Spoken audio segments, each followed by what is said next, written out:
not only in your best interest, it's natural. There's your evolutionary drive wants you to be balanced. That's what I believe.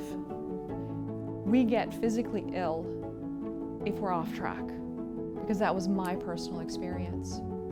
And I came to that conclusion just experientially. But I've talked to many other people, and I think that that is the number one cause for many illnesses. Because if you suppress an energy, it gets twisted, like a tree.